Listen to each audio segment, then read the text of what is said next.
ആശാവർക്കർമാരുടെ സമരസമിതി നേതാവ് മിനിയെ അധിക്ഷേപിച്ച CITU നേതാവ്.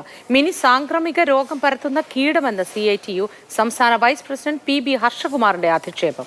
കേരളത്തിലെ ബസ് സ്റ്റാൻഡുകളുടെ മുന്നിൽ പാട്ടകുലുക്കി പിരിവ് നടത്തുന്ന പാർട്ടിയാണ് സമരത്തിന് പിന്നിലെന്നും പരാമർശം.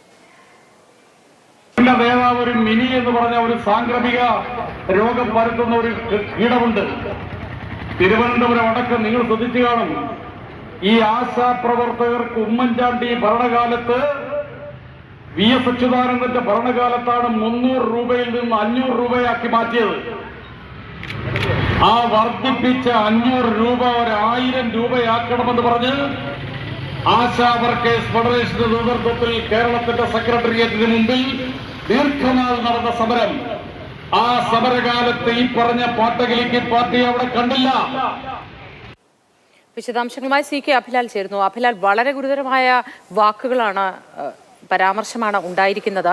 ഒരു സ്ത്രീക്കെതിരെയാണ് ഇത്തരത്തിൽ പരാമർശിച്ചത് എന്നതും ഏറെ ശ്രദ്ധേയമാണ്. വിശദാംശങ്ങൾ എന്താണ് അഭിലാൽ?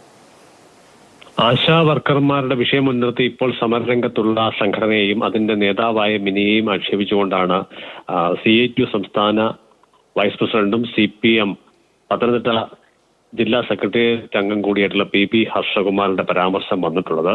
നിലവിൽ സമരരംഗത്തുള്ള പാർട്ടിയെ മുൻപ് ഏതെങ്കിലും സമര സംഘടനാ പ്രവർത്തന രംഗത്ത് നമ്മൾ ആരും തന്നെ കണ്ടിട്ടില്ല എന്ന് അദ്ദേഹം പറയുന്നുണ്ട്. ഒപ്പം തന്നെ അതിന്റെ നേതാവായിട്ടുള്ള മിനിയെ ഏതാനും പ്രവർത്തകരെ മുൻപ് കണ്ടിട്ടുള്ളത് സംസ്ഥാനത്തിന്റെ വിവിധയിടങ്ങളിലെ റെയിൽവേ സ്റ്റേഷനുകളിലും അതോടൊപ്പം തന്നെ KSRTC ബസ് സ്റ്റാൻഡുകളിലുമാണ്. പാട്ടകുലയ്ക്ക് പണപ്പിരിവ് നടത്തുന്ന ആളുകൾ എന്നുള്ള തരത്തിൽ ഇവരെ മുൻപ് കണ്ടിട്ടുണ്ട് എന്നുള്ളതാണ് PB ഹർഷകുമാറിന്റെ പ്രസംഗത്തിൽ സൂചിപ്പിക്കുന്നത്. ആരോഗ്യവകുപ്പ് മന്ത്രിയെ അവരുടെ ഔദ്യോഗിക വസതിയിൽ കാണാനെത്തിയപ്പോൾ ഭർത്താവ് ഇറക്കിവിട്ടു എന്ന മിനിയുടെ ആരോപണത്തെ തുടർന്നാണ് CPM CITU നേതാക്കൾ പേര് പറഞ്ഞ് മിനിക്കെതിരെ ആക്ഷേപവുമായി രംഗത്ത് വന്നിട്ടുള്ളത്.